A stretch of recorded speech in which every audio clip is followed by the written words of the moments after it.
materi oleh para narasumber kita yang akan dipandu oleh moderator kita, Ibu Jenny Lekato PCM Desol. Untuk Ibu Jenny kami persilahkan. Ya, terima kasih. Bantuan ya, materinya nanti di-share ke Beta. Ya, Pak. Baik, Pak. Terima kasih Pak WS1. Terima kasih Ibu Fanti. Selamat siang Bapak Ibu serta webinar kita di hari ini. Terima kasih karena sudah mendaftar dan mengikuti webinar kami. Webinar kami ini merupakan webinar yang kedua yang merupakan sambungan sebenarnya dari webinar kami yang pertama. Pada webinar hari ini dengan judul webinarnya adalah Workshop Pembelajaran Bahasa Modern dengan dua narasumber kami hari ini. Yang pertama adalah Pak Dr. J. Marantika yang akan membawakan topik pemanfaatan media sosial dalam pembelajaran bahasa, dan yang berikut adalah Pak Dr. Hendrik Marwanaya yang akan membawakan materi tentang portfolio dengan menggunakan Google Sites. Bapak Ibu, karena ini merupakan workshop, webinar sekalian workshop, maka akan ada praktek yang akan dipandu langsung oleh para narasumber. Tanpa membuang waktu, saya mempersilahkan Bapak Dr. J. Marantika untuk memaparkan materi sekaligus membimbing kita dalam workshop yang pertama yang berjudul pemanfaatan media sosial dalam pembelajaran bahasa. Kepada Bapak Julian Marantika, waktu dan tempat dipersilakan. Baik, terima kasih Ibu Jenny selaku moderator. Suara saya kedengaran ya? Dengar Pak, dengar. Oke, baik.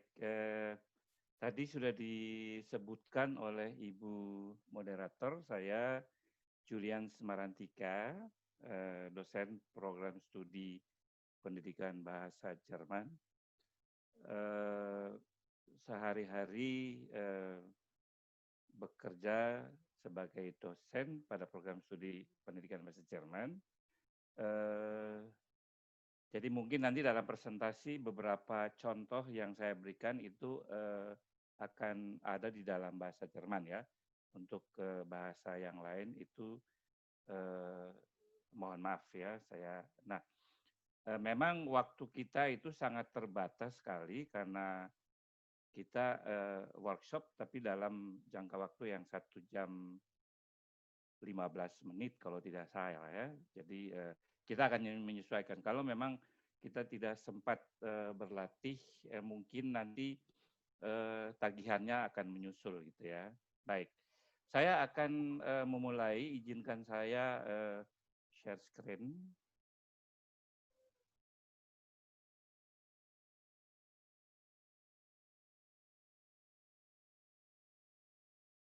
Baik, saya memilih judul media sosial dalam pembelajaran bahasa asing sebetulnya. Saya bukan seorang ahli seperti Pak Hen ya, khusus di dalam bidang teknologi pendidikan atau termasuk sosial media. Saya lebih banyak berkecimpung di dalam pembelajaran bahasa. Jadi saya akan mencoba mengaitkan bagaimana sih pembelajaran bahasa di dalam situasi COVID atau dengan menggunakan media sosial. Ini dilandasi pada kekhawatiran banyak orang. Tadi juga sudah disinggung oleh Prof.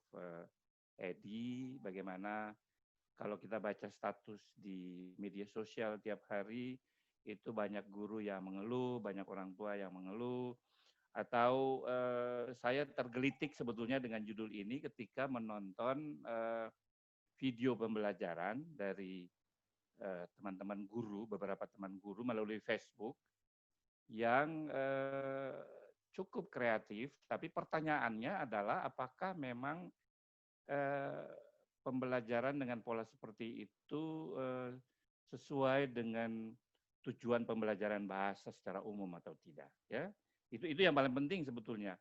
Yang paling penting itu kan bukan proses pembelajarannya berlangsung, tetapi proses pembelajaran yang dilangsungkan itu bermakna. Artinya ada sesuatu yang bisa diperoleh oleh siswa dalam kaitan dengan meningkatkan kemampuan atau keterampilan berbahasa mereka. Ya, kita tahu bersama bahwa saya akan mulai sedikit dengan mengulas dulu pembelajaran bahasa asing itu seperti apa ya, termasuk pembelajaran bahasa Indonesia juga sih. Kita tahu bahwa pembelajaran bahasa khususnya bahasa asing di saat ini itu lebih berorientasi pada penguasaan kompetensi komunikatif. Artinya pembelajaran yang dilakukan baik itu dalam bentuk luring maupun daring secara virtual atau secara klasikal konvensional itu seharusnya memberi kesempatan bagi siswa untuk menguasai tidak hanya kompetensi bahasanya atau istilah Chomsky itu language competence, tetapi juga sekaligus memberi kemungkinan mereka menggunakan bahasa itu dalam berkomunikasi. Ya, jadi baik siswa paham tentang language competence maupun mereka mampu untuk menggunakannya language performance untuk mengungkapkan makna. Ya, artinya melalui bahasa yang mereka peroleh, mereka bisa berkomunikasi dan komunikasi itu berterima oleh lawan bicaranya, baik secara lisan maupun secara tertulis. Nah, menurut Pak Prof. Djoko Nurkamto, saya kutip, itu penanda bahwa kemampuan komunikatif itu telah dikuasai oleh seorang siswa adalah dia punya kemampuan gramatikal, kelayakan, artinya dia gramatikal itu layak digunakan, lalu sesuai dengan konteks, ya, dan bisa diterima, ya, bisa diterima dalam sistem komunikasi. Artinya yang disampaikan itu tidak asal bunyi gitu ya, tapi bisa berterima. Artinya pembelajaran yang dilakukan itu harusnya menghasilkan siswa yang terampil ya secara gramatikal dan perfect, kemudian bisa menggunakannya dalam konteks komunikasi. Ya, dengan demikian proses pembelajaran itu harusnya tidak lagi hanya berorientasi pada penguasaan tata bahasa dan atau kosakata. Kalau saya mengamati beberapa video yang ditampilkan oleh banyak guru ya melalui YouTube maupun Facebook itu sangat berorientasi pada penguasaan tata bahasa dan kosakata. Kita tahu sendiri disebut kompetensi atau disebut punya kemampuan komunikatif kalau dia punya menguasai tata bahasa dan kosakata serta mampu menggunakannya dalam konteks komunikasi. Nah, guru harusnya bisa memfasilitasi pembelajaran untuk berlatih secara aktif. Ya, saya ulang lagi. Proses belajar baik di kelas, non kelas, luring maupun daring itu harusnya memberi kesempatan bagi siswa untuk berlatih secara aktif bagaimana menggunakan bahasa secara fungsional. Ya. Fungsional artinya dia bisa memperkenalkan diri, dia bisa bertanya, dia bisa mengemukakan keberatan, dia bisa meminta maaf dan seterusnya. Ya, artinya itu yang disebut dengan oleh Pak Djoko tadi bermakna ya, pembelajaran atau penggunaan bahasa yang bermakna. Nah, seharusnya guru secara kreatif itu bisa menciptakan kondisi atau suasana belajar yang memungkinkan siswa berlatih. Jadi ada interaksi yang terbangun di dalam kelas maupun di luar kelas. Interaksi itu bukan cuma guru dan siswa ya. Interaksi itu bisa siswa dengan siswa, siswa dengan orang lain, siswa dengan somebody else, anywhere gitu, siswa dengan media, siswa dengan sumber belajar lain. Jadi dia bisa berinteraksi dan itu harus di-create oleh guru supaya siswa bisa berkomunikasi. Ingat, inti dari pembelajaran itu adalah komunikatif ya, berkomunikasi baik secara lisan maupun secara tertulis ya. Dia bisa punya teman teman surat-suratan dengan orang di Jerman atau dengan orang di Papua atau di Holland, ya dengan menggunakan kemampuan bahasa yang sudah diperoleh. Ya, jadi ya harus proses itu harus terjadi interaksi, dan interaksi itu tidak terbatas pada ruang dan waktu. Ya, jadi boleh tugas nanti diberikan kapan dia berinteraksi, itu sangat tergantung pada kesempatan dan peluang yang dimiliki oleh siswa. Nah, peran guru dalam kaitan dengan ini saya kutip dari John Harty, seorang peneliti pembelajaran bahasa. Dia bilang bahwa keberhasilan capaian pembelajaran bahasa itu sangat tergantung pada sejauh mana guru mampu mengorganisir kegiatan belajar. Ya, jadi merancang pembelajaran, menciptakan atmosfer belajar yang mendukung, memilih metode dan strategi, memotivasi peserta didik dan lain-lain. Ya, dan salah satu aspek yang harus diperhatikan menurut Karin Ende dan kawan-kawan itu dalam merancang kegiatan, guru perlu menentukan pentahapan kegiatan belajar untuk mencapai tujuan. Saya kutip dua pentahapan yang dikemukakan oleh mereka, yaitu yang satu itu disebut dengan pentahapan linier, jadi mulai dari pembukaan, ya, Einstieg, pembukaan, lalu Erarbeitung, presentasi, dan penerapan, Anwendung. Ya, ini sama dengan yang biasa para guru melakukan di sekolah, lebih simpel ya. Jadi kita bisa 5M ya di sekolah, itu sudah hal yang biasa. Ada kegiatan pembukaan, kegiatan inti, dan kegiatan penutup ya. Meskipun kadang di dalam kegiatan inti itu ada kegiatan penerapannya. Nah, yang kedua itu model bumerang ya. Dia disebut dengan model bumerang, yaitu ada pembukaan, langsung penerapan ya atau penggunaan, kemudian kembali lagi ke Erarbeitung, presentasi, penjelasan, pembahasan, latihan ya dan sebagainya. Kemudian baru tahap yang ketiga, tahap yang terakhir itu transfer atau bagaimana menggunakan materi atau bahan yang sudah dipelajari itu untuk berkomunikasi dalam tahap Anwendung, ya Anwendung yang kedua atau penerapan atau transfer. Ya, misalnya kalau kita belajar tentang menulis, misalnya paling simpel ya, belajar tentang menulis. Di awal anak diminta untuk menulis sebuah surat, tidak perlu harus benar atau salah. Kemudian berdasarkan hasil itu siswa guru memberi penguatan, menjelaskan, lalu melatih bagaimana menulis surat, memberikan ujaran-ujaran yang biasanya digunakan untuk menulis surat, lalu atau baik resmi maupun private, surat pribadi. Kemudian nanti pada tahap setelah pelatihan pemantapan, siswa diminta untuk menerapkan. Ya, dia diminta katakanlah menulis sebuah email ya, menulis sebuah email ke seseorang di Jerman misalnya atau di Inggris atau di mana tempat, tapi dalam bahasa Inggris atau bahasa Jerman atau bahasa Indonesia sesuai dengan bahasa yang dia pelajari ya. Nah, bagaimana peran media sosial dalam proses pembelajaran bahasa modern ya? Saya kira pertanyaan ini sangat krusial karena ya kemarin ada yang chat pertanyaan dalam konteks COVID sekarang, banyak pembelajaran yang tidak jalan.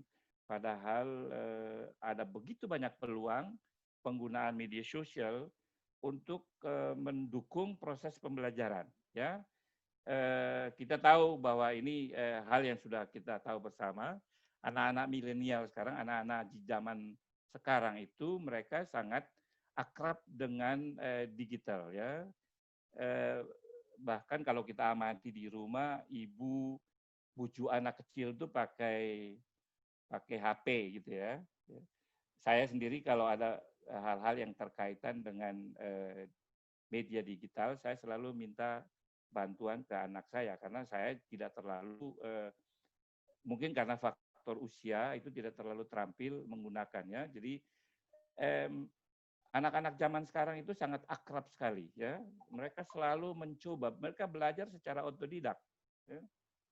Anak usia belum berjalan bisa buka YouTube itu sesuatu yang menurut saya sangat geleng-geleng kepala, ya. Saya sangat heran sekali. Dan itu mungkin secara naluriah dengan try and error mereka bisa menggunakan dengan baik gadget, ya. Kemudian hal lain juga yang perlu diingat bahwa anak-anak sekarang itu juga lebih suka informasi, mengambil informasi secara visual daripada teks. Kita tahu kalau saya pengalaman saya dengan mahasiswa saya, kalau kita memberi tugas kepada mahasiswa, suruh membaca buku, itu mereka cepat sekali download materi dari internet. Tanpa membaca apakah materi itu betul atau salah, ya, benar atau tidak, itu langsung mereka tinggal upload atau menyerahkan ke kita tanpa mungkin mereka membaca. Saya mau bilang bahwa sebetulnya ini peluang, ya, ini peluang yang harus dimanfaatkan oleh guru, oleh kita untuk memanfaatkan sosial media atau virtual untuk sebagai sarana untuk mendukung proses pembelajaran. Ya. Mereka sudah suka setiap hari dengan handphone, lalu sangat mahir, mau apa lagi gitu loh. Jangan-jangan memang gurunya yang kurang kreatif, ya, sehingga lalu agak sulit memanfaatkan itu. Lalu selalu alasan, aduh sinyal susah, paket data susah yang ada, habis. Ya. Saya punya pengalaman kuliah online dengan mahasiswa gitu. Ya, ketika ditanya kenapa tidak ikut, dia bilang, Pak, suara Bapak tidak dengar, atau Pak, pulsa data habis, atau Pak, tidak ada sinyal. Gitu. Jadi, itu fakta yang harus kita pikirkan bersama, ya, dalam konteks sekarang. Nah, di sisi lain, ya, tren penggunaan media sosial, saya kira teman-teman guru atau kita semua tahu, ya, anak-anak remaja kita itu di atas 90% lah, ya, itu memiliki gadget dan sangat akrab dengan YouTube, Twitter, Facebook, Google, ya. Selalu apa-apa tanya Master Google, apa-apa tanya Master Google, ya. WhatsApp apalagi, ya, chatting, BBM ini sudah agak teralter, sudah agak kedaluarsa, atau SMS, ya. Itu sangat akrab, hampir semua generasi anak-anak muda itu kita sangat akrab dengan hal itu, ya. Dan trennya yang sayang sekali, ya, trennya itu lebih banyak ke hoax, ya. Media sosial itu masih digunakan untuk hal-hal yang kurang positif atau kurang mendukung, gitu ya. Sayang sekali, ya.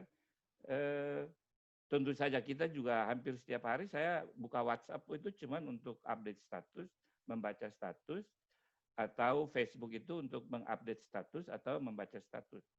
Ya, tidak lain. Itu. Saya kira sebagian besar kita juga seperti itu, ya. Seperti itu. Itu kondisi atau kenyataan yang kita hadapi di era sekarang ini.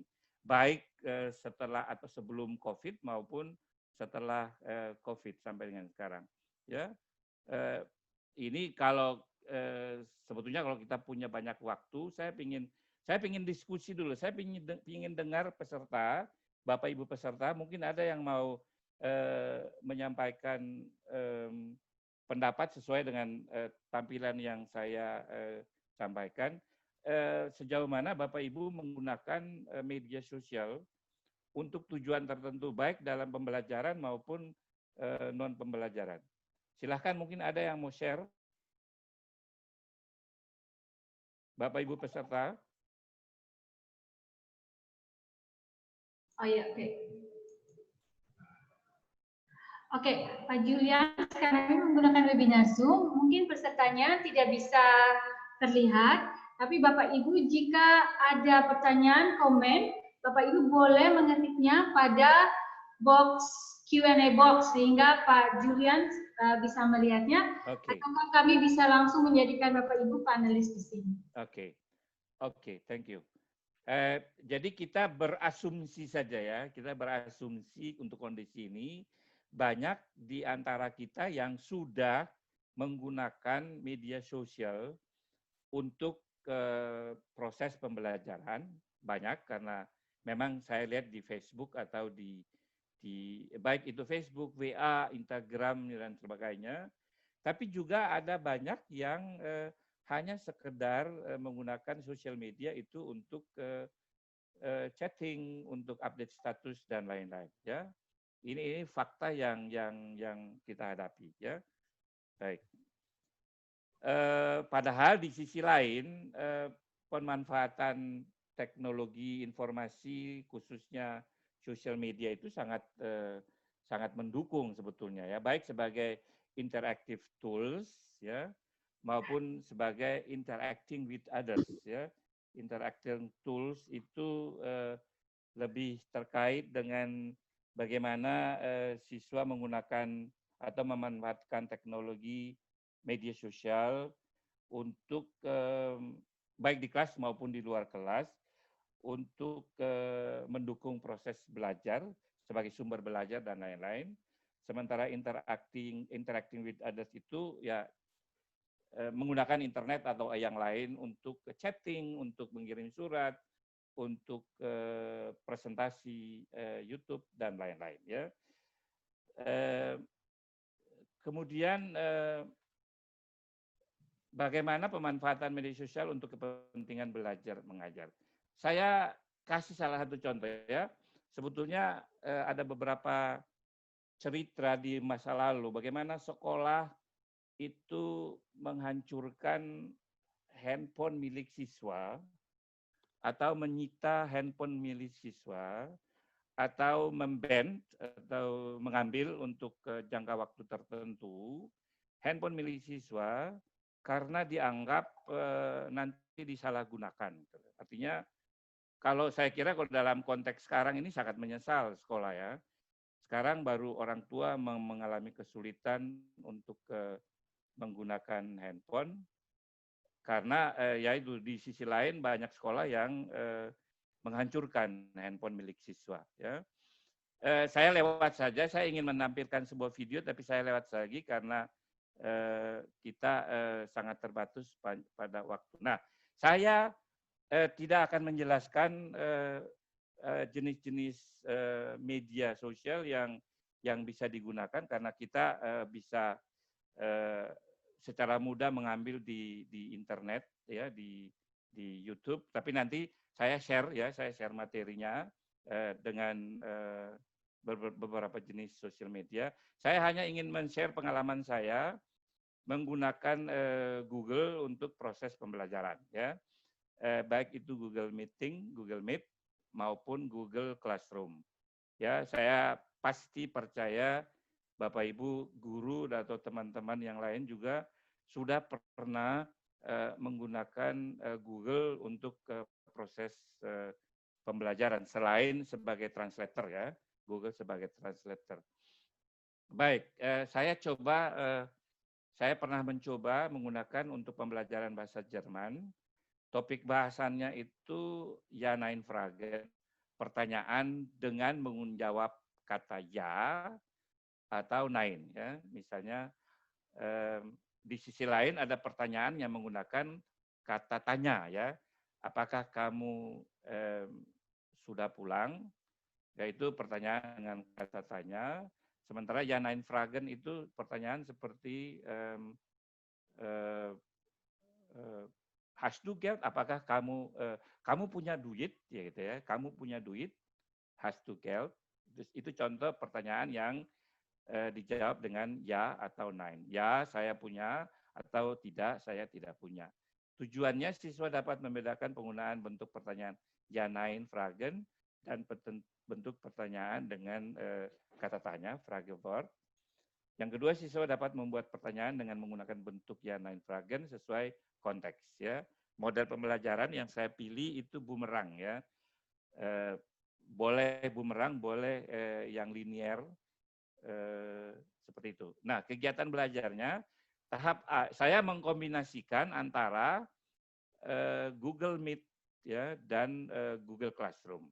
Karena memang menurut saya tidak ada pertanyaan kemarin dari peserta, tidak ada satu sosial media pun yang cocok untuk pembelajaran bahasa, ya sesuai seluruh pembelajaran.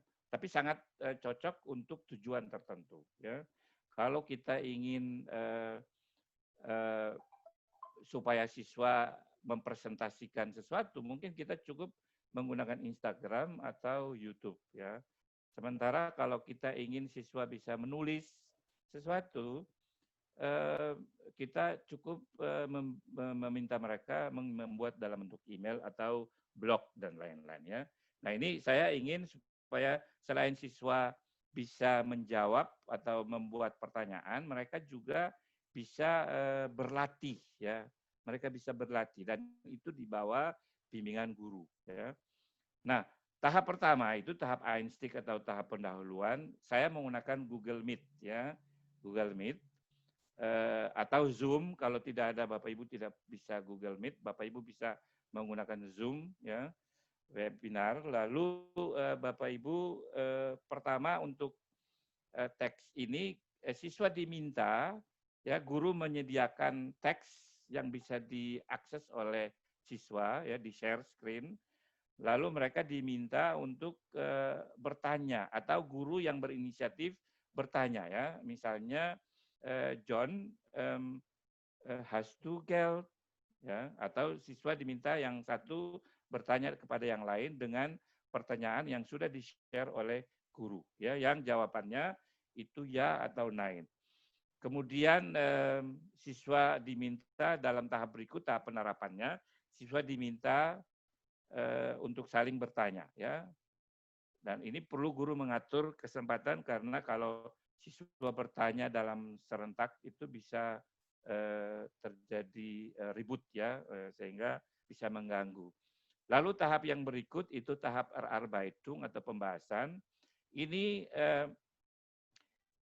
materinya itu di-upload ke Google Classroom ya.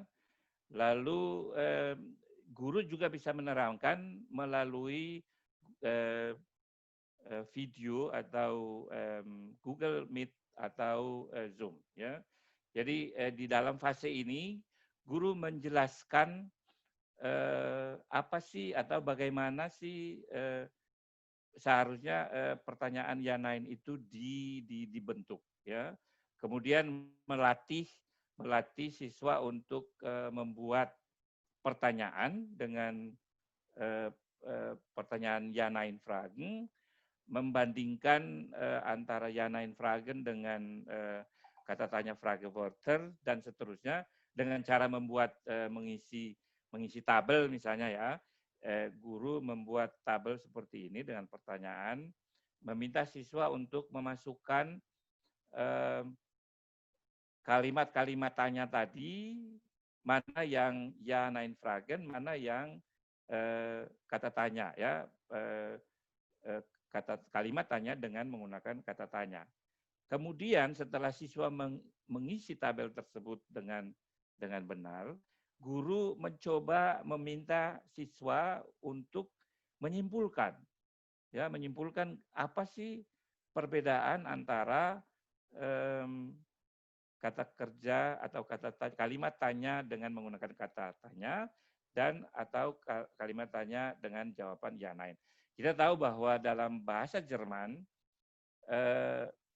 penggunaan kata tanya dan kalimat tanya tanpa kata tanya itu sangat berbeda pada posisi kata kerja. Dalam bahasa Jerman itu posisi kata kerja selalu di posisi kedua, sementara untuk kata tanya itu, kata kerja itu dia menjadi posisi satu. Sorry, saya salah mengisi ya. Geht's du itu menjadi posisi satu. Yang seperti itu ya. Jadi ini dicoba disimpulkan oleh siswa sendiri ya di dalam melalui Zoom atau Google Classroom ya di ini.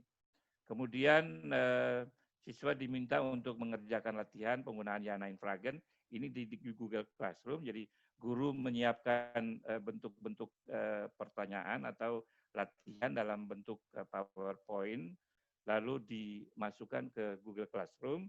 Siswa menyelesaikan tugas tersebut, kemudian dia mengupload lagi ke Google Classroom, ya, Google Classroom. Lalu ada latihan pemantapan, misalnya ini bisa kembali lagi ke Google Meet atau melalui Google Classroom atau bisa melalui Kahoot, ya, atau quiz. Misalnya siswa diminta untuk membangun kalimat tanya sesuai dengan pertanyaan jawaban ya nain, ya, seperti itu.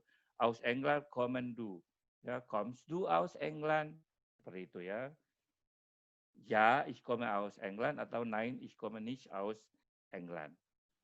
Kemudian ada satu tahap juga di sini yang bisa dilakukan dengan menggunakan Google Meet atau Zoom, yaitu guru meminta siswa membuat pertanyaan di secari kertas, ya. Kemudian kalimat dengan menggunakan kata tanya atau menggunakan kata kerja sebagai kalimat dengan tanpa kata kerja, kalimat ja, nein, fragen, lalu meminta siswa menunjukkan apa yang dia tulis tadi di kamera, kemudian meminta teman yang lain untuk membenarkan kalau itu salah, ya, seperti itu. Nah, ini kalau di dalam kelas normal itu saya menggunakan kertas juga, tapi penggalan kalimat, ya, setiap huruf, kemudian meminta siswa berurut di depan. Sayang sekali di Zoom tidak bisa. Lalu sesuai dengan kalimat. Kalau salah, siswa yang lain diminta untuk membenarkan dengan meminta siswa temannya itu bergeser ke kiri, bergeser 2 kali ke kanan, dan seterusnya sampai kalimatnya itu benar. Ya, ini contoh bagaimana fase untuk reproduktif, ya, untuk reproduksi kalimat, ya. Kemudian fase yang terakhir itu tahap Anwendung atau penerapan. Siswa diminta untuk menyusun pertanyaan, ya, secara individu. Kalau di kelas normal itu bisa secara berkelompok. Sekian pertanyaan yang nantinya akan ditanyakan kepada gurunya atau kepada temannya. Karena dalam konteks ini kita bertanya kepada guru, lalu guru itu menjawab sesuai dengan pertanyaan siswa, ya. Dan sebaliknya, ya, guru juga bisa bertanya kepada siswa, lalu siswa menjawab sesuai dengan pertanyaan siswa. Nah, itu saya kira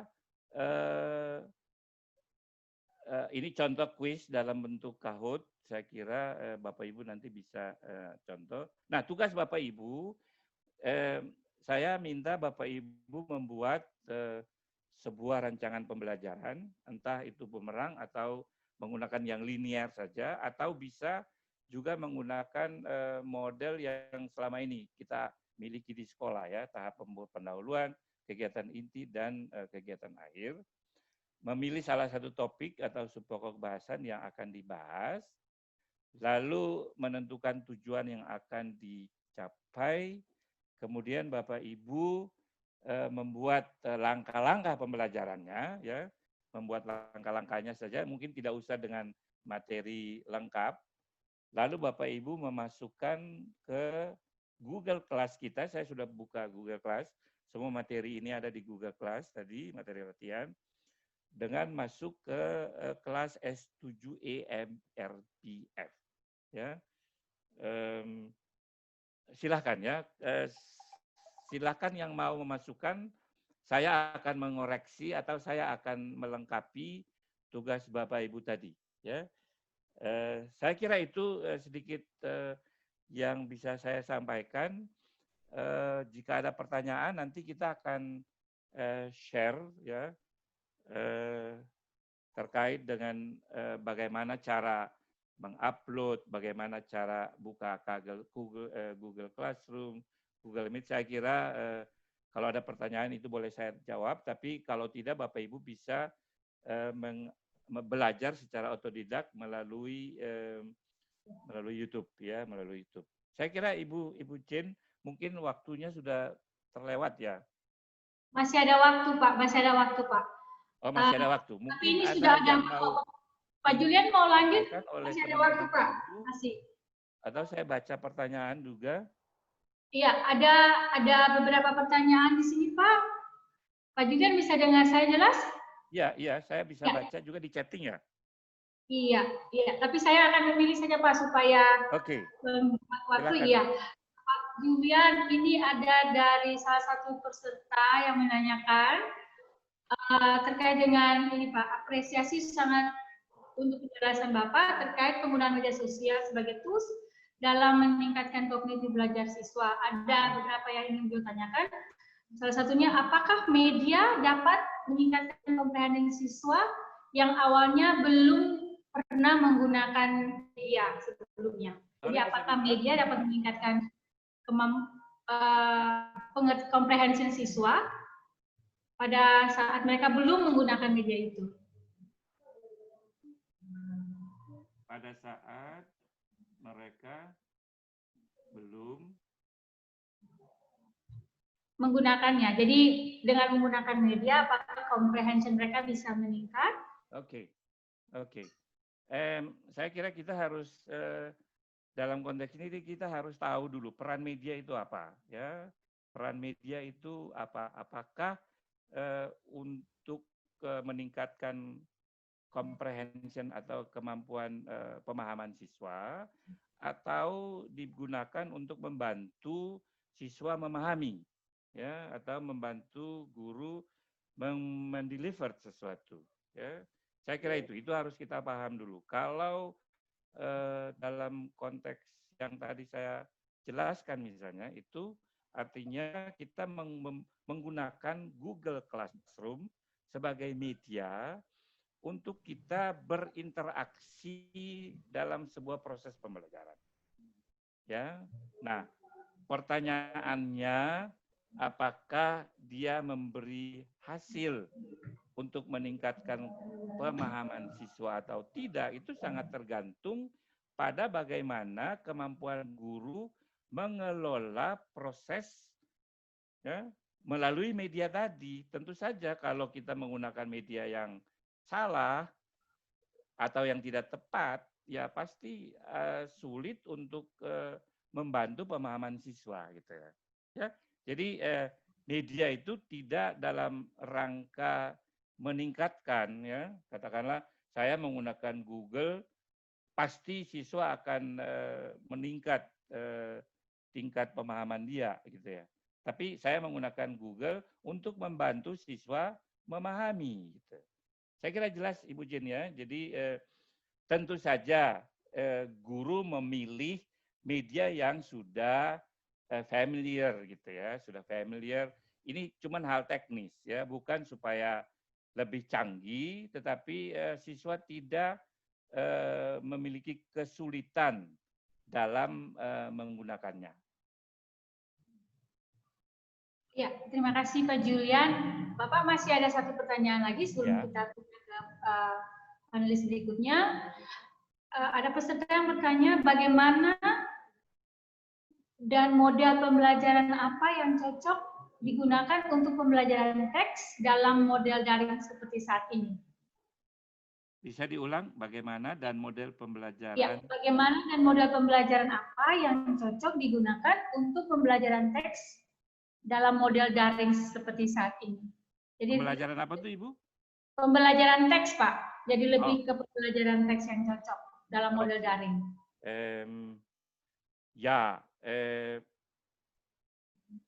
Kembali lagi, saya kembali lagi. Teks ini yang dimaksud menulis teks atau memahami teks, itu sangat tergantung ya. Kalau menulis teks, saya kira blog itu paling sesuai ya, menulis teks. Saya kira blog itu paling cocok, atau bisa juga dengan VA ya, yang paling simpel, atau dengan Facebook juga yang paling simpel. Ada yang lebih canggih tapi mungkin kita semua tidak terampil menggunakannya ya. Artinya siswa diminta atau melalui tadi ya internet email ya, melalui email ya.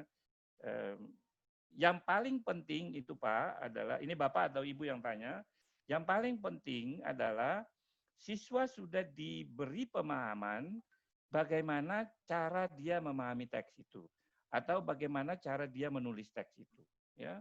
Itu sudah harus diajarkan sebelumnya, sehingga ketika mereka diminta untuk membuat teks katakanlah atau memahami teks itu sangat mudah ya. Jadi dan saya kira cukup banyak yang bisa digunakan untuk memahami teks. Google Classroom misalnya, kita bisa memberi teks ya, atau e-learning kita bisa memberi teks, mengupload teks ke dalam kelas, lalu siswa diminta membacanya, kemudian kita memberi tugas terkait dengan teks tadi, memberi pertanyaan.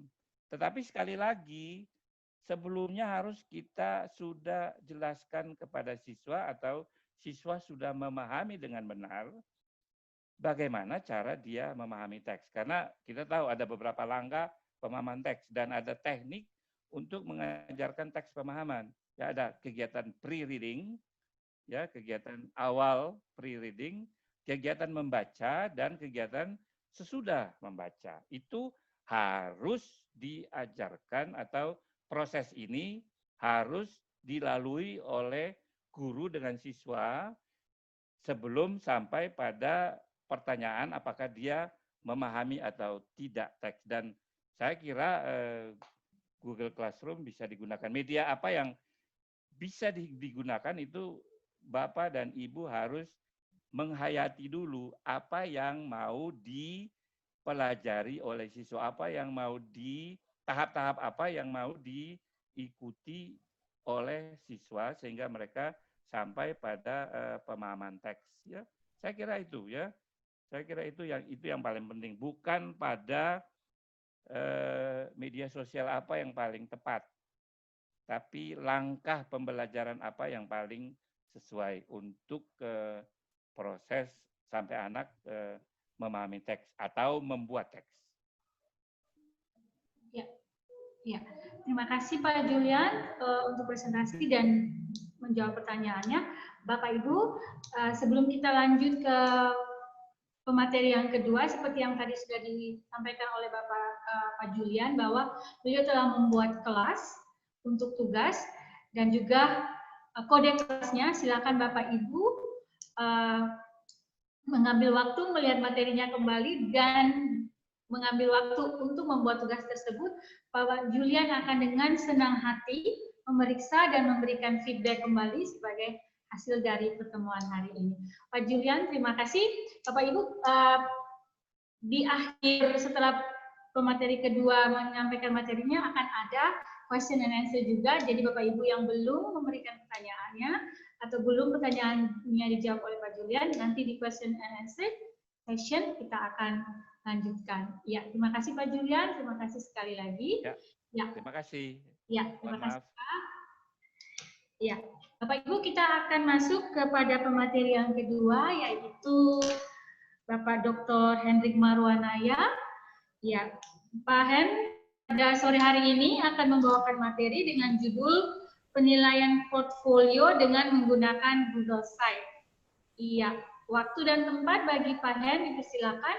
Mungkin Bapak Ibu ketika Pak Hen berbicara pertama kali mohon dicek apakah suaranya bisa terdengar atau tidak. Pak Hen, waktu dan ya, baik, terima kasih Ibu Jen. Ya, Pak. Kita cek suara, apakah bisa didengar dengan jelas?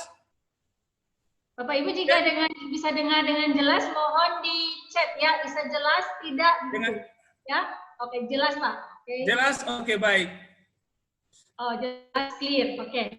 Oke, terima kasih Ibu Jen.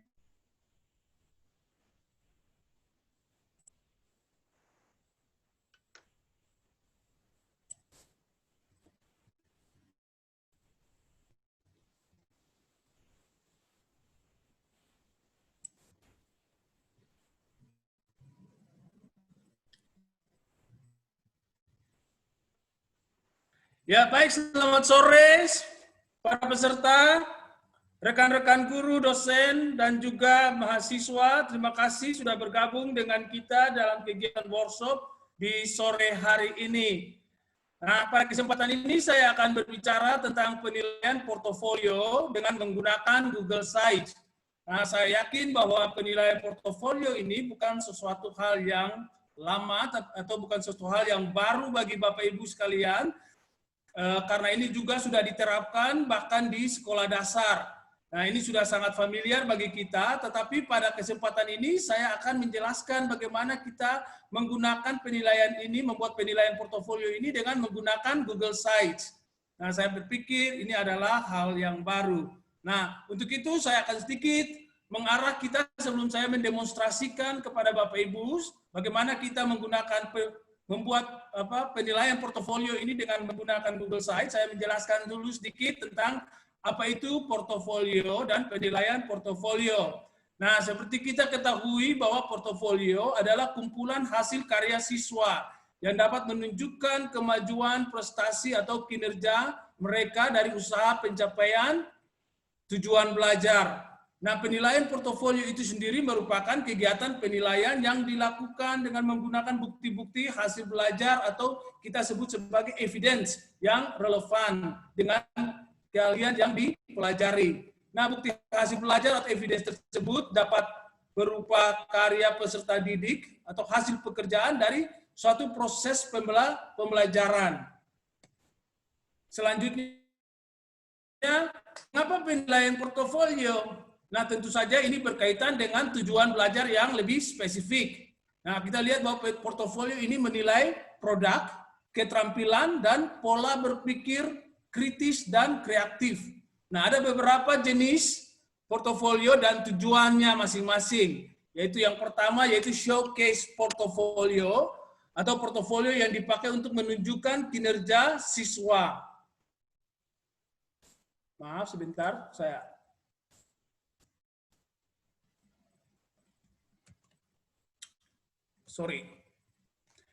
Dan yang kedua yaitu documentation portfolio, yaitu berupa draft konsep yang digunakan oleh siswa dan guru untuk merefleksi suatu proses. Dan yang terakhir adalah evaluation portfolio, yaitu portofolio yang bermuatan kemajuan belajar siswa. Nah, portofolio ini biasanya dipakai sebagai sesuatu untuk guru atau siswa dan dosen melakukan suatu refleksi, dan siswa sama-sama melakukan suatu refleksi terhadap hasil kerja siswa itu sendiri dan melihat kemajuan hasil belajar mereka. Selanjutnya, manfaat dari portofolio.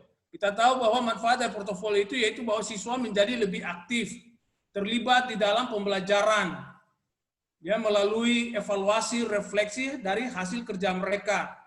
Mereka juga terlibat secara langsung dalam bentuk penilaian kolaborasi, yaitu kolaborasi antara siswa dengan guru ataupun siswa dengan dosen.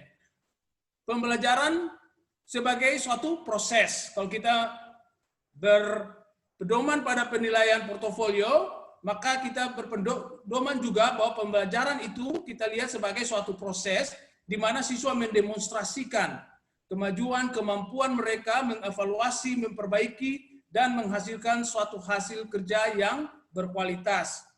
Nah, produk siswa ini membantu guru atau juga membantu kita sebagai dosen untuk mendiagnosa kesulitan belajar siswa. Dan penilaian portofolio ini tentu lebih fleksibel. Nah, seperti apa kira-kira bentuk portofolio itu? Seperti yang kita ketahui bahwa bentuk portofolio itu yang kita kenal adalah seperti ini, berupa folder. Ya, kemudian folder itu disimpan di filing cabinet seperti ini. Nah, kita lihat bahwa itu disimpan di filing cabinet sehingga itu lebih mudah diakses oleh siswa maupun dosen. Nah, kurang lebih itu adalah bentuk portofolio yang kita ketahui. Nah, sumber konten untuk portofolio itu biasanya berasal dari sampel kerja siswa, evaluasi, ada pemberian umpan balik, ada juga indikator, karena ini merupakan suatu penilaian. Nah, bagaimana organisasi portofolio itu disusun? Apakah ada daftar isi? Apakah ada deskripsi singkat? tanggal dan sebagainya. Nah, ini adalah keputusan atau merupakan suatu keputusan bersama antara guru dan siswa atau dosen bagaimana organisasi penyusunan portofolio itu. Baik, nah ini adalah contoh dari mahasiswa saya pada kegiatan pembelajaran di tahun yang lalu. Jadi saya menggunakan penilaian portofolio. Jadi mereka mendesain, membuat suatu aktivitas dengan menggunakan Google Site, lalu saya menilai. Nah ini kira-kira contoh dari portofolio siswa saya di semester yang lalu. Nah di sini mereka membuat berita, ya, ada berita tentang politik. Kalau kita lihat, ada berita juga tentang pendidikan, dan ada berita tentang kecelakaan. Nah, di sini berita tentang kecelakaan. Kemudian ini berita tentang pendidikan yang dilakukan oleh mahasiswa saya di semester yang lalu. Kemudian, nah ini yang berhubungan dengan budaya Maluku. Nah, ini kurang lebih. Jadi ada tentang tari-tarian, ada tentang minuman khas Maluku, makanan, dan tradisi Maluku. Nah, ini adalah bentuk portofolio yang dibuat oleh siswa saya. Nah, Anda lihat di sini ada gabungan berbagai unsur keterampilan, multimodality yang dipakai. Nah, kita tahu bahwa pembelajaran abad ke-21 harus dapat memampukan siswa mengintegrasi berbagai multidisiplin. Apakah itu juga yang berhubungan dengan video, teks, dan sebagainya. Nah, bagaimana itu bisa diakomodasi di dalam Google Site dalam bentuk penilaian portofolio. Nah, ini yang siswa saya lakukan di semester yang lalu. Nah, sekarang kita masuk ke pelatihan.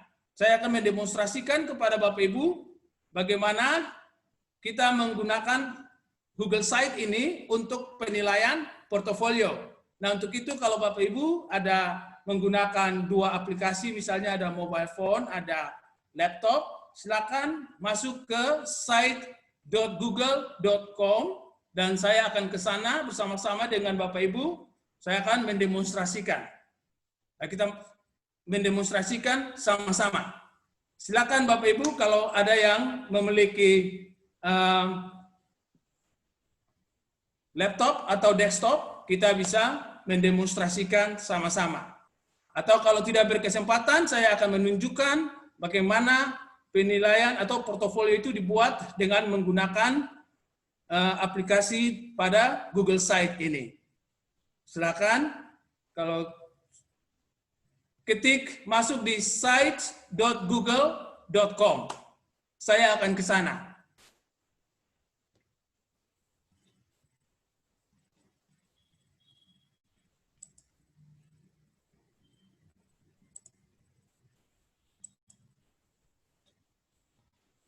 Nah, baik Bapak Ibu, sekarang saya sudah ada pada platform tersebut, yaitu saya sudah ada pada halaman site.google.com. Kalau ada Bapak Ibu yang sudah masuk, kita bisa sama-sama.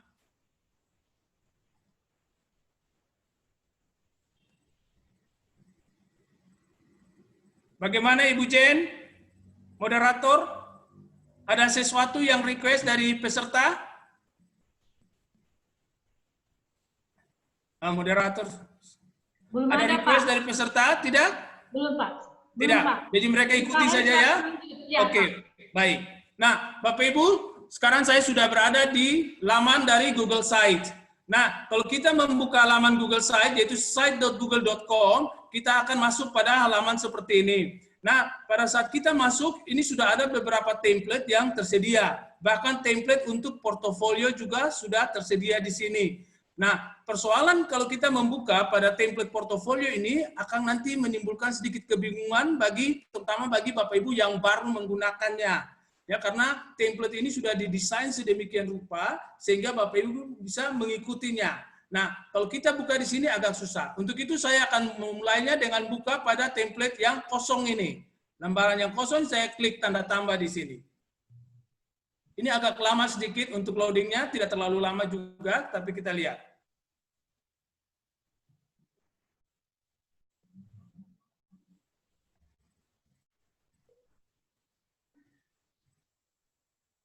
kita perlu bersabar sedikit saja.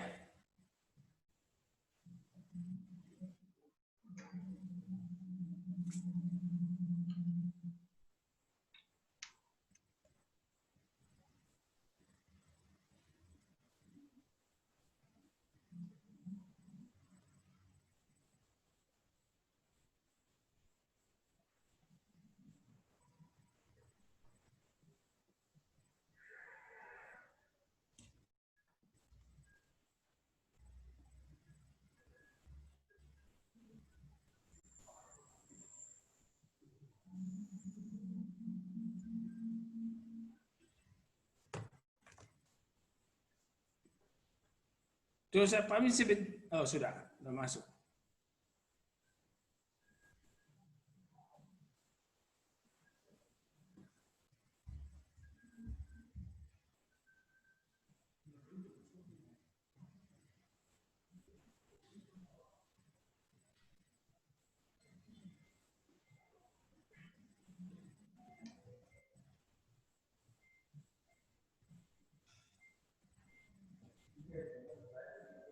Ya, baik Bapak Ibu, kita sudah ada pada halaman pertama ya dari Google Site. Ini adalah homepage-nya kita pada saat kita mau membuat portofolio. Jadi ini untuk siswa atau mahasiswa. Jadi kita hanya memberikan arahan kepada siswa atau mahasiswa bagaimana mereka bisa meng-create project mereka untuk kemudian dinilai oleh guru atau dosen. Nah, kita lihat di halaman bagian atas ini adalah nama file. Nah, nama file ini misalnya saya bisa contoh aja, saya tulis saja demo. Misalnya ini untuk mata kuliah Material Development atau MARDEV, pengembangan materi. Ya, ini nama file. Saya klik aja, oke sudah kelihatan di sini nama file. Nah, di sini mungkin kita memberi nama misalnya project atau apa yang ditugaskan dosen atau guru kepada siswa. Misalnya kalau di mata kuliah Material Development, pengembangan materi, misalnya siswa dimintakan untuk mengembangkan materi pembelajaran untuk SMA. Jadi misalnya EFL, Teaching Materials for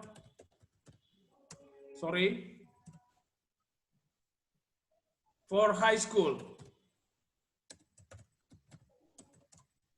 Alright.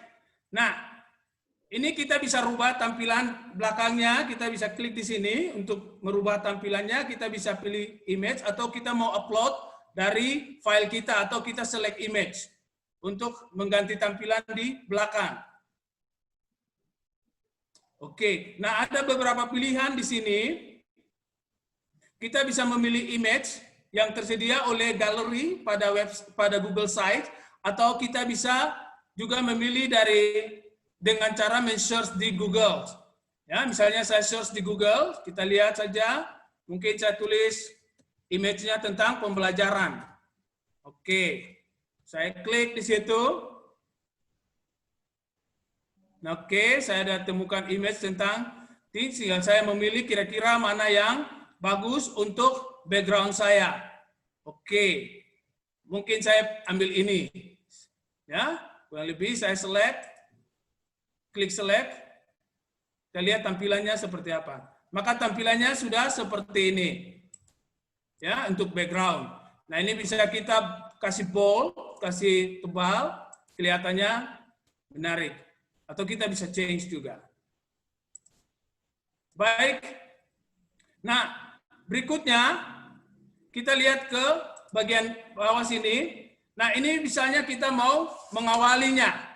Kita klik 2 kali di sini atau di sebelah kanan sini Bapak Ibu bisa insert ada teks, ada image. Ya. Ada teks tapi kita bisa klik 2 kali sini, double klik. Maka itu akan muncul. Ya. Oke. Nah, di sini biasanya kita memulai dengan misalnya introductions misalnya. Introductions, saya bisa, misalnya kalau ini adalah untuk title atau headings, taruh heading saja biar lebih besar. Oke. Nah, ini misalnya introduction-nya, misalnya kita tulis saja Okay, it is important to develop EFL materials and use it in authentic ways, misalnya.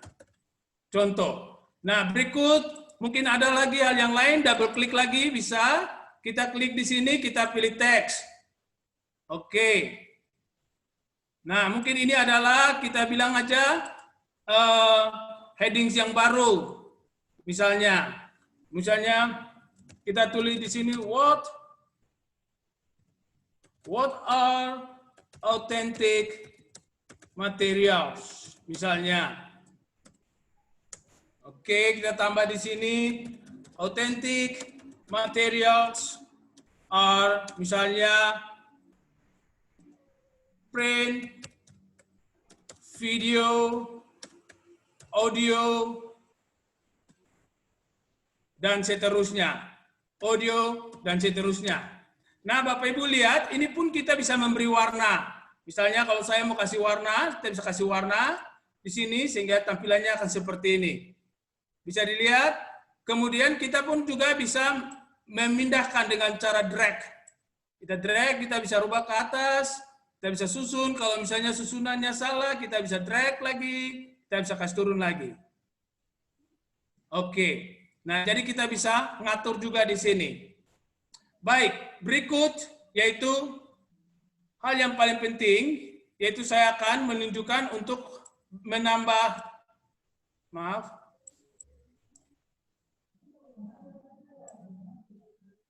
yaitu halaman.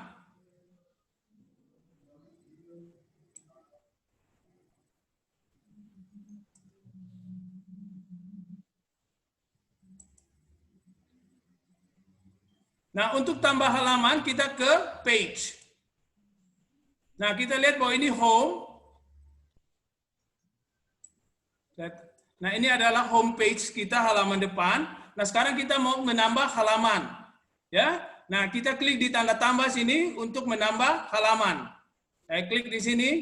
Oke. Karena ini misalnya ELT Teaching Materials for High School, saya tulis misalnya yang pertama adalah grade 10. Oke, halaman itu pertama.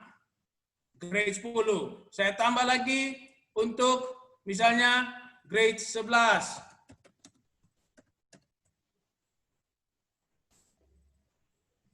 Saya tambah lagi misalnya untuk grade 12.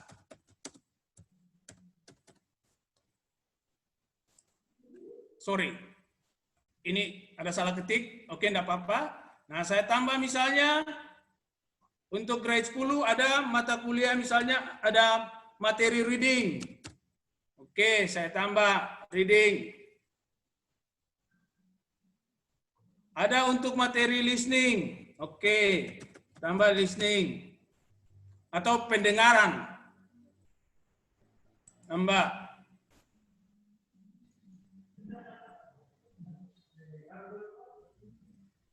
Atau ada untuk grammar and vocab misalnya.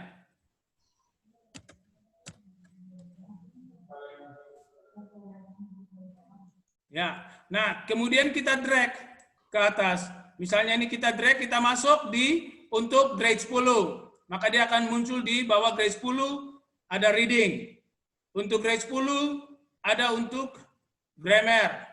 Kita drag naik ke atas, ada grammar. Nah, kita terlihat di sini, Bapak Ibu, grade 10, reading, grammar. Mungkin ada writing, ada listening, dan seterusnya. Ya, sudah kelihatan di sini. Baik, nah sekarang saya demo. Untuk reading, misalnya untuk page reading. Saya klik di sini, reading. Oke, ini adalah page reading. Nah, saya kembali, kita lihat pada insert di sini. Nah, kita lihat ada beberapa template di sini atau layout yang bisa kita pakai. Oke, misalnya saya pakai layout yang pertama, misalnya saya memilih. Oke, jadinya seperti ini. Nah, misalnya ini saya klik, saya bisa kasih masuk image misalnya. Dan image ini saya mau upload dari misalnya file saya. Saya klik upload.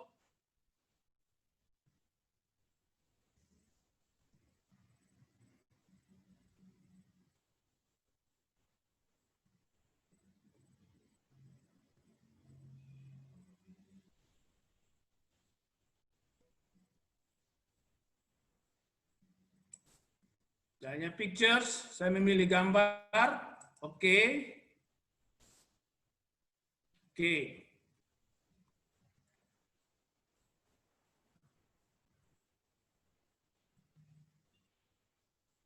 Nah, ini ceritanya tentang legenda Batu Badaung. Bacaannya tentang Batu Badaung berikut adalah ceritanya. Misalnya, once upon a time in a faraway forest there lived a poor, dan seterusnya. Ya, kira-kira ceritanya ini untuk materi reading ya.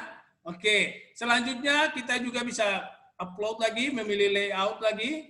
Ada banyak pilihan, kita mau memilih yang mana. Saya cukup pakai yang gambar sama atau. Nah, ini saya bisa upload juga gambar atau video. Kita lihat.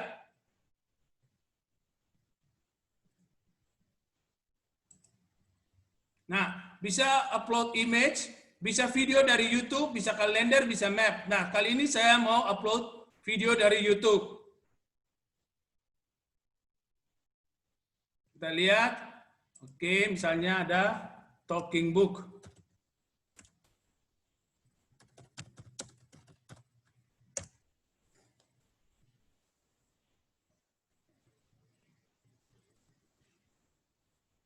Nah, ada video-video tentang reading. Oke, nah misalnya saya upload saja video ini, select, saya upload.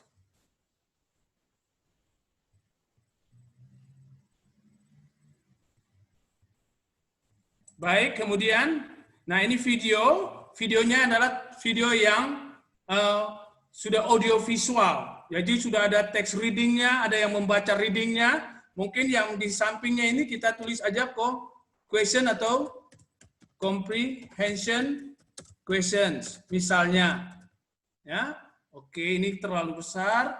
Mungkin saya kasih memilih di sini untuk headings-nya. Untuk buatnya lebih kecil. Kemudian pertanyaan 1, pertanyaan 2, 3, dan seterusnya. Baik Bapak Ibu. Nah, berikut juga kalau ada lagi bacaan, kita bisa lihat juga. Misalnya di bahasa Inggris buku 10 ada bacaan tentang National Park, Tanjung Puting National Park. Nah, kita bisa juga misalnya kali ini saya select image, ya, memilih image misalnya dari Google, misalnya. Jadi kita coba macam, ya, sini misalnya saya tulis saja Tanjung Puting National Park untuk memperoleh gambarnya. Nah, ini ada gambarnya. Saya select saja, insert. Nah, udah ada. Nah, kemudian saya menulis judul daripada teks bacaan tersebut, yaitu Tanjung Puting National Park. Nah, ini ada di buku teks bahasa Inggris kelas 10 untuk kurikulum 2013. Kemudian, nah, saya bisa copy paste aja, ini sudah saya sediakan teksnya. Saya copy, kemudian saya paste bacaannya.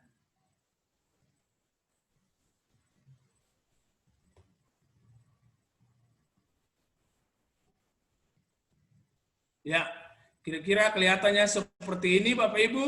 Ya, untuk materi reading ini contoh aja. Nah, setelah ini semuanya sudah dibuat, hal yang paling penting daripada penilaian portofolio itu yaitu bahwa apa yang kita buat itu harus di-share. Ya, dosen bisa akses ke situ untuk bisa dikasih feedback atau input. Nah, untuk itu setelah ini misalnya menjadi suatu draft, lalu kita kirim ke dosen. Nah, kita klik di sini, kita share dengan teachers atau dengan dosen untuk memberi feedback. Misalnya, nah ini saya kirim.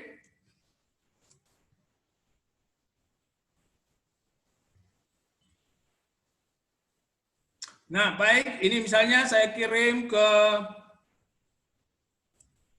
alamat email, misalnya saya tulis saja. Nah, ini misalnya alamat email langsung, misalnya ini saya kirim ke alamat email saya sendiri, email yang lain. Lalu kemudian saya kasih pesan buat dosen atau guru, misalnya saya tulis misalnya, this is my first draft. Ya, jadi ini draft saya yang pertama, dan seterusnya. Lalu kemudian saya kirim. Sehingga misalnya, please provide, tolong diberikan feedback. Nah, misalnya, lalu saya kirim. Nah, nanti dosen atau guru itu langsung menerima ini. Mereka membuka dan mereka bisa mengedit atau memberikan feedback apa untuk proyek yang dilakukan oleh siswa. Nah, apabila ini sudah selesai, sudah mendapat feedback, kita lihat bahwa halaman readingnya sudah bagus untuk grade ini, sudah bagus grammar dan vocabnya, aktivitasnya juga bagus. Kemudian untuk grade 10, grade 11 juga demikian, grade 12. Nah, kalau ini semua sudah bagus, ya sesuai dengan kriteria atau sesuai dengan rubrik penilaian, ya yang dibuat oleh guru atau dosen untuk menilai ini dianggap sudah bagus, ini bisa dipublikasikan. Nah, untuk itu kita klik di publikasikan di sini, kita klik di publish. Nah, kita lihat bahwa ini adalah link daripada website tersebut. Nah, ini satu kaligus merupakan website. Tapi saya tidak membicarakan ini sebagai website, saya membicarakan ini sebagai sebuah bentuk penilaian portofolio. Walaupun itu adalah sudah menjadi website itu sendiri. Nah, ini adalah alamat websitenya sudah Hand Demo Mardev.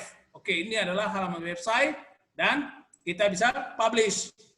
Kalau sudah baik, itu langsung dikirim. Berarti apa yang sudah kita rancang ini sudah terpublikasi dan orang lain bisa melihatnya. Apakah teman-teman mahasiswa atau rekan sejawat atau dosen ini sudah bisa melihatnya. Nah, coba kita cek seperti apa hasil dari publikasi tersebut.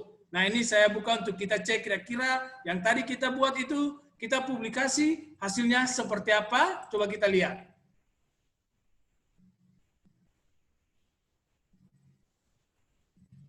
Nah, ini kira-kira hasil dari publikasi yang sudah dipublikasi. Kita lihat. Oke. Demo ini untuk reading. Ya. Nah, kita lihat. Ya, kita lihat di sini ada homepage, halaman depan. Kita buka di halaman depan, coba kita lihat halaman depannya seperti apa. Kita buka, oke. Ini kira-kira tampilan halaman depannya. Oke, your battery is low, sorry.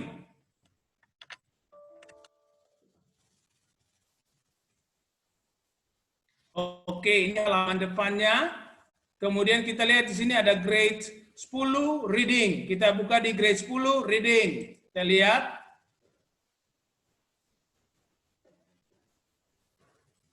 Oke, masuk di halaman grade 10 reading, ada batu badaung, ada, kalau tidak salah ini mereka harus melihat video. Ya, ada video yang ditayangkan, kemudian dengan pertanyaan. Lalu kemudian ada teks dengan juga, ada teks bacaan juga. Nah, coba kita lihat ini videonya.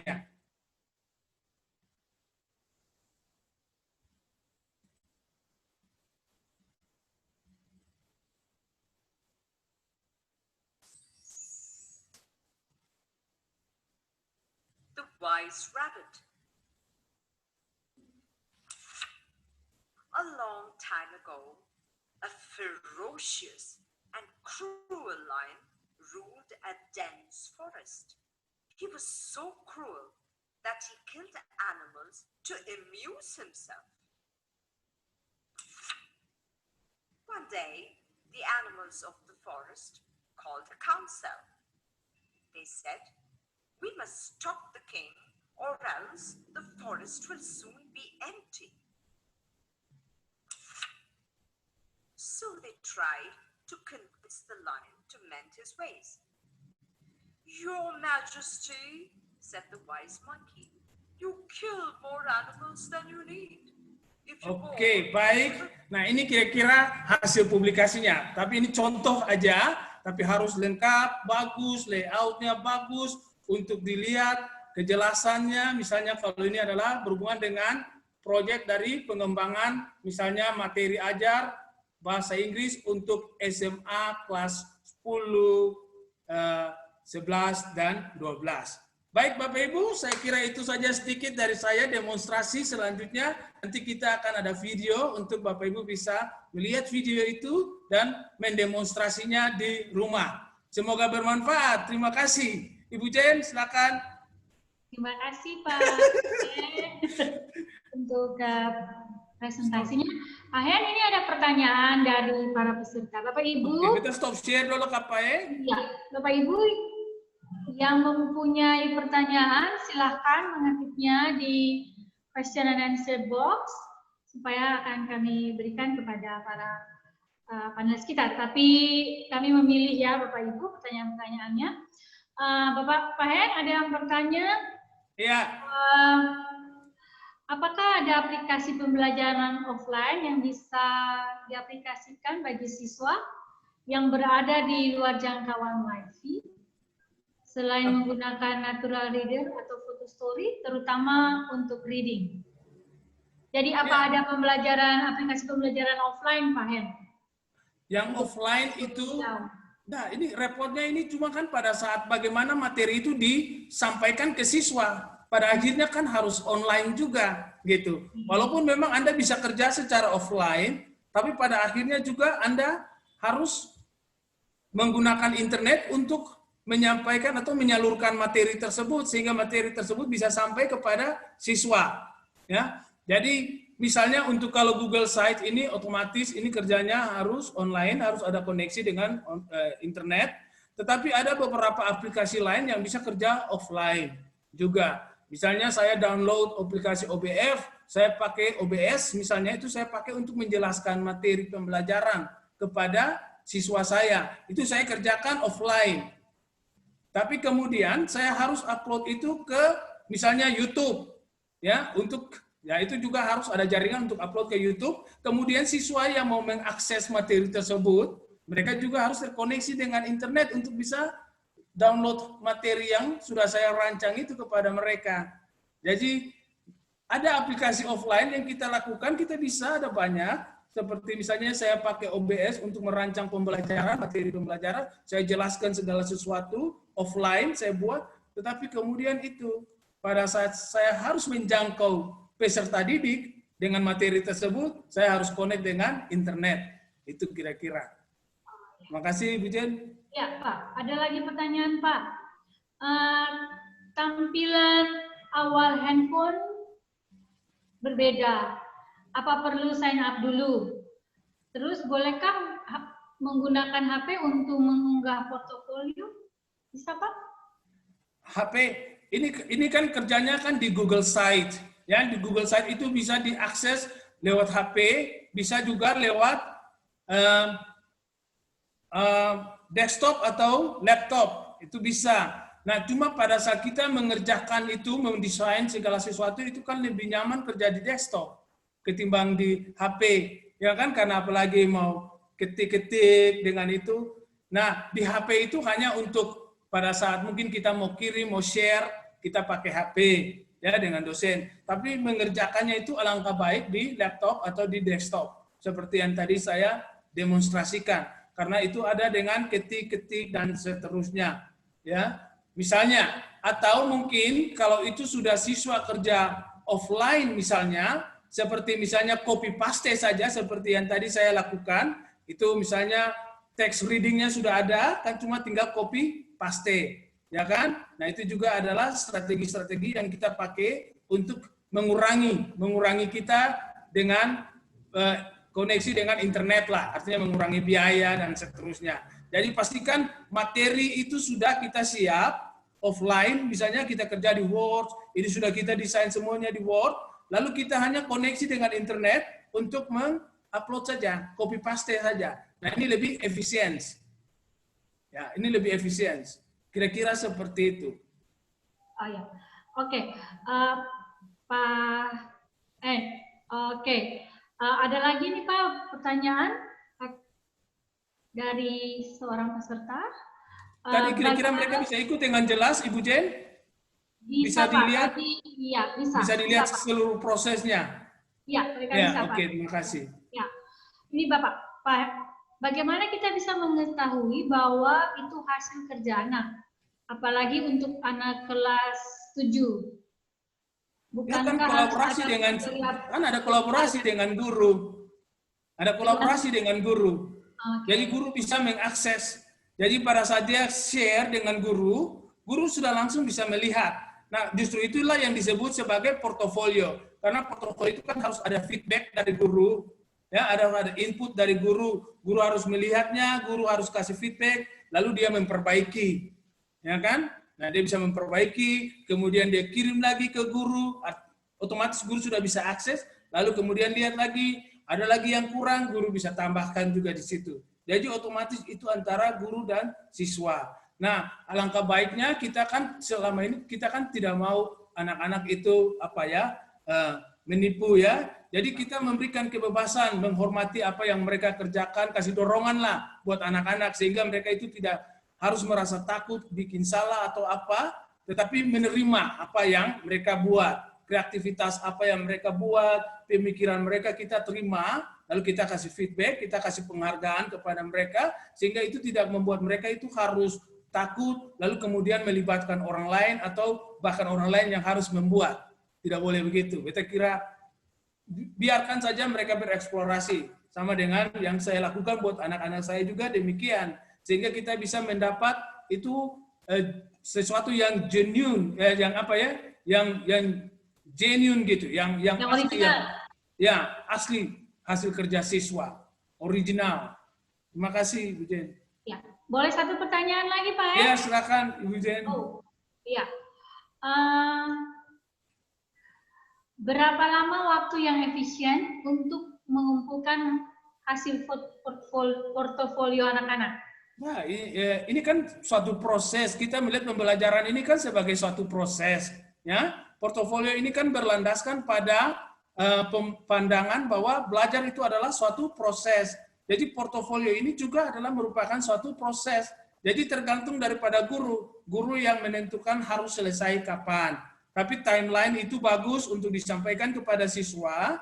Tetapi kita melihat ini sebagai suatu proses dan kita memberikan timeline jangka waktu, oke, ini harus selesai segini, misalnya 2 minggu harus selesai misalnya dengan satu proyek atau satu bentuk misalnya hasil dari suatu pembelajaran lah yang guru mau melihat perkembangannya seperti apa.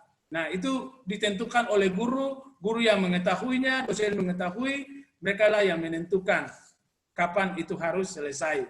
Ya, baik. Ini media, Google Site ini hanya dipakai sebagai media untuk menggantikan folder yang kita pakai. Jadi kita menggunakan Google Site ini sudah paperless. Kita sudah tidak menggunakan kertas, kita sudah tidak pakai macam-macam lagi. Ini sudah kita pakai di Google Site. Nah, untung untuk portofolio karena ini bisa di-share dengan dosen atau guru dan guru bisa memberikan feedback di situ. Mau kita melihat apakah kita lihat ada bentuk-bentuk portofolio, ada sebagai showcase atau ada juga sebagai evaluasi. Nah, kita tinggal melihat desain, mau evaluasi, oke, kita pakai page 1 misalnya sebagai draft, page 2 revisi draft pertama, page 3 revisi draft kedua, sampai page keempat misalnya final. Maka itu sudah menjadi suatu portofolio yang memang sudah ada. Ini paperless, ya. Jarak juga tidak menjadi halangan, artinya guru di dosen di rumah, dosen di rumah, siswa di rumah, tetap kita terkoneksi, penilaian jalan. Tidak harus bawa ke kampus, guru jemput, tidak. Semua di sini online, semuanya terjadi di sini dengan menggunakan platform yang tersedia ini. Nah, itu lebih keren, lebih bagus, efisiensi dan semuanya bisa. Lalu kemudian integrasi keterampilan, teknologi, multimodality, teks, audio, misalnya tergantung jenisnya proyek seperti apa, tapi keterampilan teknologi semua terintegrasi masuk di sini. Dan ini adalah suatu wujud dari pembelajaran abad ke-21. Jadi sudah, begitu Bapak Ibu menerapkan ini, konsep abad ke-21 sudah diterapkan. Dan sudah ada cerita banyak-banyak lagi, misalnya seperti itu. Sudah kita terapkan itu konsep belajar abad ke-21. Seperti ini kurang lebih. Kira-kira. Terima kasih, Bu Jen. Pak Hen, ini pertanyaan, ada 2 pertanyaan, tapi menurut saya ini penting untuk dijawab, Pak Hen. Berkenan menjawab ya. Nah, kalau tadi Pak sudah bicara tentang portofolio nih, ada guru kayaknya ini yang bertanya, bagaimana kalau portofolio itu digunakan untuk tugas kelompok? Jadi guru memberikannya dalam bentuk tugas kelompok. Lalu menilainya bagaimana? Apakah menilainya secara kelompok ataukah menilainya secara individu? Kan otomatis kan harus nilai kelompok, kan ada kerjasama di situ, unsur penilaian kerjasama, ya kan? Tetapi kan ada bagian-bagian yang harus kontribusi di situ. Artinya kita harus pastikan bahwa members anggota daripada kelompok itu dia harus kontribusi sesuatu terhadap hasil kerja itu. Dan itu juga harus diperhatikan. Penilaiannya juga harus ada. Jadi kelompok, tapi juga ada individu, pastikan bahwa mereka masing-masing ada kontribusi. Dan itu siswa harus tahu. Mereka harus tahu bahwa ada juga penilaian seperti itu. Ada penilaian kelompok untuk kerjasama, tetapi ada juga individu untuk kontribusi. Jadi kalau tidak dijelaskan lebih awal kepada siswa seperti itu, mereka akan tergantung buat teman yang lain. Nah, kalau di dalam kerja kelompok itu, kita lihat kan, kalau kita lihat dari pandangan multiple intelligence, ya konsep multiple intelligence atau inteligensi ganda, itu kan kelompok itu mungkin ada terdiri dari siswa yang memiliki keterampilan-keterampilan, skill-skill tertentu. Ada yang mungkin matematik, ada yang mungkin audio, ada yang mungkin isu, ada yang mungkin kinestetik, dia lebih. Nah, itu mungkin mereka berkolaborasi dari style-style mereka atau intelligence mereka yang berbeda-beda untuk menciptakan sesuatu. Nah, mungkin itu juga ada hal-hal yang bagus juga untuk nanti dibuat penilaian. Tapi ada kelompok, tetapi individu mungkin juga harus juga dibuat dinilai, dan itu harus diberitahukan kepada siswa terlebih dahulu. Nah, saya biasanya memberitahukan itu kepada siswa. Bagaimana saya menilai mereka, itu saya beritahukan lebih awal. Jadi pada saat saya menurunkan itu tujuan pembelajaran, tujuan dari suatu proyek, saya langsung dengan penilaian. Saya kasih bentuk penilaian, rubrik saya tunjukkan kepada siswa lebih awal, mereka tahu. Sehingga siswa tahu apa itu yang ekspektasi kita sebagai guru atau dosen, lalu mereka bekerja memenuhi ekspektasi tersebut. Jadi kalau itu tidak disampaikan, nanti agak susah. Kita sendiri yang susah. Ya, terima kasih Bu Jen. Oke, Pak, yang paling terakhir, kalau tadi itu pertanyaan dari Bapak Ibu guru, mungkin ada Bapak dosen dan Ibu dosen juga. Ini ada pertanyaan, jika Google Site digunakan untuk writing process dan ada peer feedbacks, apakah history comment baik dari dosen dan peers akan tetap terekam dalam history? Ada tuh, ada. Kan ada page 1, draft 1, ada komen. Mungkin dia mau revisi, masuk aja di page 2 supaya ada. Jadi ada tetap histori. Jadi kita bisa pakai untuk berbagai tujuan, seperti untuk misalnya showcase, ya kan bentuknya showcase. Untuk evaluasi kita bisa ada cara yang lain persis seperti yang kita folder yang kita punya. Page 1 misalnya mereka upload dipakai untuk draft, ada feedback di situ dan dia terekam di situ. Kemudian page 2 untuk revisi, ada feedback di situ, ada. Nah, dengan demikian siswa bisa langsung melihat perkembangan, dosen juga bisa melihat perkembangan dari draft 1 feedback dan mereka bisa menilai itu sendiri. Itu ada kan, ada page-nya itu yang bisa membantu untuk tersebut. Baik, Bu Jen. Oke. Terima kasih Pak Hen. Iya. Ya, sepertinya sudah tidak ada pertanyaan lagi. Oke, baik. Iya. Pak Julian boleh dihidupkan kameranya? Pak Jul? Ya. Oke, Bapak Ibu, kita sudah sampai pada hampir mendekati waktu kita untuk selesai. Nah, pertanyaan-pertanyaan sudah dijawab oleh para narasumber kita. Jika Bapak Ibu ada pertanyaan yang belum dijawab atau belum Bapak Ibu sempat untuk menanyakan, boleh nanti langsung saja ke para narasumbernya. Untuk bagian akhir ini Bapak Ibu, kita akan mendengar closing statements, ya, baik dari Pak Hen maupun Pak Jul. Kita mulai dengan Pak Julian dulu. Silakan Pak. Baik, terima kasih.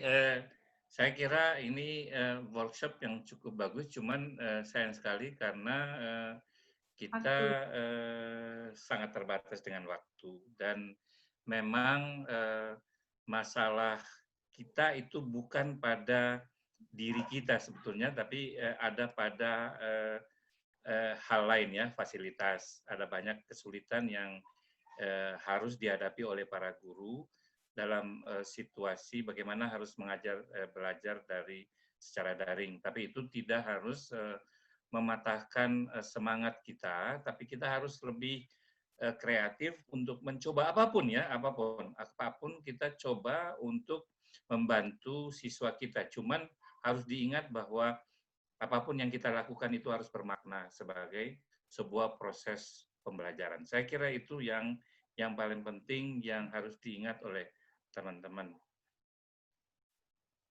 Ya. Ya, terima kasih Pak Julian. Oke Pak Hen, ada closing statement, takeaway-nya dari Pak apa? Pak Hen? Pak Hen punya jaringan. Unmute dulu Pak, unmute. Pak Hen, boleh di-unmute? Boleh dihidupkan speakernya Pak Hen? Oke. Sudah kah Ibu Jen? Sudah Pak, silakan. Oke, baik, Ya. Terima kasih Ibu Jen. Artinya kita sering mendengar orang selalu berbicara soal pembelajaran abad ke-21, ya, di mana dunia yang sudah sangat teknologi, sudah sangat maju, anak-anak kita juga sudah begitu familiar dengan teknologi, dan bagaimana kita bisa memanfaatkan kekuatan yang mereka miliki ini untuk kepentingan mereka, seperti yang Pak Julian tadi itu, menggunakan peluang, itu peluang sebenarnya. Nah, mungkin kita sebagai guru, sebagai dosen misalnya, kita kreatif, inovasi, tidak usah terlalu khawatir bahwa kita ini tidak, tapi kita harus mencoba. Segala sesuatu harus berawal dari mencoba. Nah, itu mencoba inilah yang sangat membantu kita untuk kemudian kita mengetahui. Jadi saya senang sekali dengan satu konsep yang disampaikan kepada salah satu orang pengusaha gitu. Dia bilang begini, belajar harus mengajar. Dari mengajar kita belajar. Jadi untuk belajar kita harus mengajar. Dari mengajar kita belajar. Untuk mendapat harus memberi. Dari memberi kita mendapat. Seperti itu. Jadi sama juga, untuk belajar kita harus mengajar, karena dari mengajar kita belajar. Jadi dia sirkulasinya seperti itu. Jadi mungkin itu kira-kira menjadi motivasi buat kata semua, untuk kata orang maju.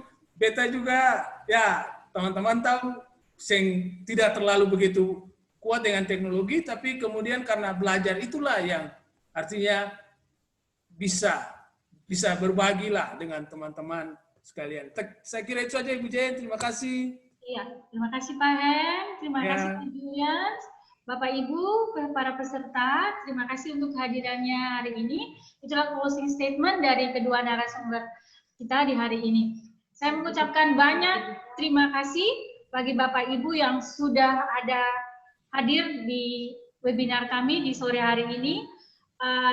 Yang kami lihat itu banyak pesertanya bukan hanya dari Kota Ambon, tetapi dari tempat-tempat lain, Pak Hen, Pak Julian, sekedar informasi, ada yang dari Maluku Tenggara, ada dari Sorong, ada dari NTB, bahkan ada dari Manado, dan provinsi lainnya. Terima kasih untuk kontribusinya para narasumber. Bapak Ibu, sebelum kita berpisah, saya masih ingin memberikan satu informasi lagi. Kami dari Pusat Studi Bahasa masih mempunyai satu webinar lagi, yaitu pada tanggal 19 Juli, 19 Agustus, ya, itu materinya adalah tentang e-learning dan homeschooling dengan pembicara utama dari Jerman dan Pak Kif dari sebagai ketua jurusan program studi bahasa dan seni. Mohon jika Bapak Ibu berkenan untuk bisa mengikutinya, kami sudah mempostingnya. Bapak Ibu dapat melihat flyernya pada Facebook Pusat Studi Bahasa. Terima kasih untuk kehadiran Bapak Ibu hari ini. Untuk rekaman video hari ini, materi hari ini, dan link yang akan kami kirimkan bagi Bapak Ibu untuk dapat menuliskan nama bagi sertifikat akan kami sampaikan melalui email yang sudah Bapak Ibu berikan kepada kami. Sekali lagi, terima kasih atas partisipasi Bapak dan Ibu, dan sampai jumpa di webinar kami yang ketiga, yaitu pada tanggal 19 Agustus jam 3 siang. Terima kasih Bapak Ibu, sampai Terima kasih Bu ya, Jen. kalau panelis mohon tetap ya. Bye-bye Pak Ibu, selamat sore. Selamat sore Bu Jen. Terima kasih para Ya, peserta. Pak Sampai Ibu. jumpa tanggal 19. Tanggal 19. Maju, Pak Hen speaking. Speaking dulu. Oh, oke, sudah difoto tadi Pak Jul. Oh ya sudah. Oke. Oke, terima Kita kasih. sudah bisa Pak live Julian, ya. terima kasih untuk Sama-sama. tipsnya. Ya. Yuk. Pak Julian, oke, terima kasih. Auf Wiedersehen. Oh, Ibu Adela Laurina Teslatu ini pasti dari bahasa Jerman. Alan Karmite ini dan Keher. Ada Bapak Ibu satu dari itu. Itu, Eli sebagai tuh tidak kemarin.